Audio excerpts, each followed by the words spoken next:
আল কোরআন বয়েস 24। এসো জানি কোরআনের বাণী। আসসালামু আলাইকুম ওয়া রাহমাতুল্লাহি ওয়া বারাকাতুহু। জীবনের পথে অনেকেই চলে, কিন্তু সবাই কি আলোর পথ পায়? কেউ চলে আলোতে, কেউ চলে অন্ধকারে, আর কেউ থাকে ঠিক মাঝখানে, এক পা সামনে এক পা পিছনে। আজ আমরা শুনবো এক অন্ধকার রাতে পথ হারানো এক যুবকের গল্প, যা জীবনে আমার আপনার মতোই দ্বিধা আর ভয় আর লোভে ভরা। তাহলে চলুন শুরু করা যাক। নাম তার রাসেল, বয়স ছিল 25। একজন সাধারণ মুসলিম, নামাজ পড়ে কিন্তু সব সময় না, গুনাহ করে কিন্তু মনে মনে ভাবে আল্লাহ তো গফুর রহিম, মাফ করে দেবেন।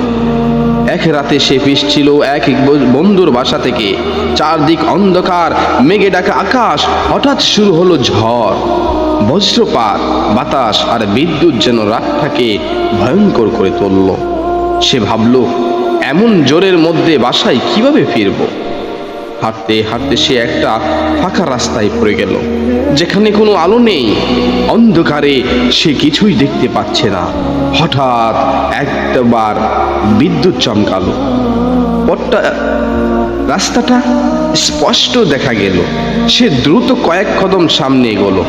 তারপর আবার বিদ্যুৎ চমকানো বন্ধ হয়ে গেল, আবার অন্ধকার হয়ে গেল। সে আবার থেমে গেল, ভয় পেল। মনে হলো কিছু একটা তাকে অনুসরণ করছে।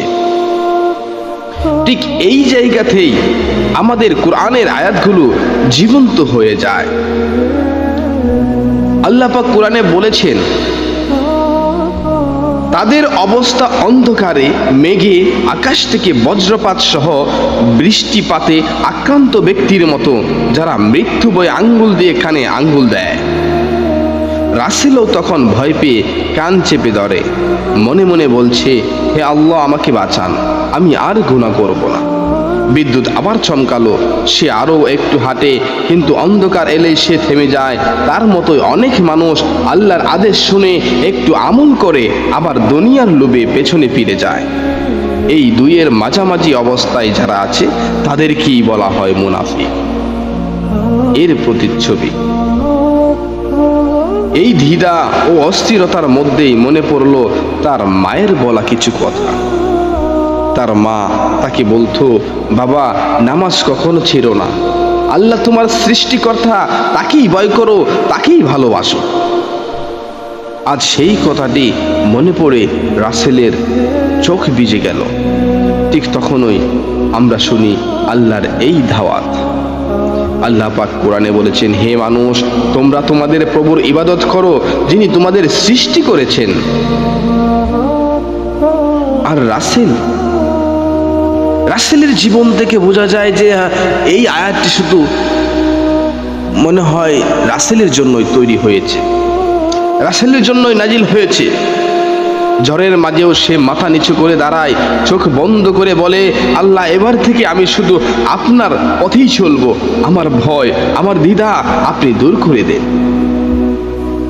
ঝড় থেমে যায়, ধীরে ধীরে আকাশ পরিষ্কার হতে থাকে। চাঁদের আলোতে রাইহান আবার স্পষ্টভাবে পথ দেখে। সে বুঝে গেছে, এই জীবন অন্ধকার আর আলোয় ভরা পরীক্ষা। আলো তখনই টিকে থাকে যখন আল্লাহর দিকে পুরোপুরি ফিরে আসা হয়।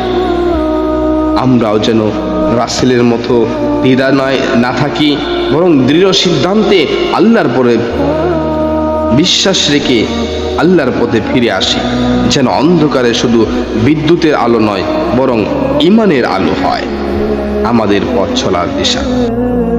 এই গল্প থেকে আমরা জানতে পারলাম যে যারা ইবাদত করে এবং ইবাদত করে না, দুইয়ের মাঝখানে আছে, কেউ বিশ্বাস করে কি বিশ্বাস করে না, এরকমের মাঝামাঝি আছে, তাদের কি বলা হয়?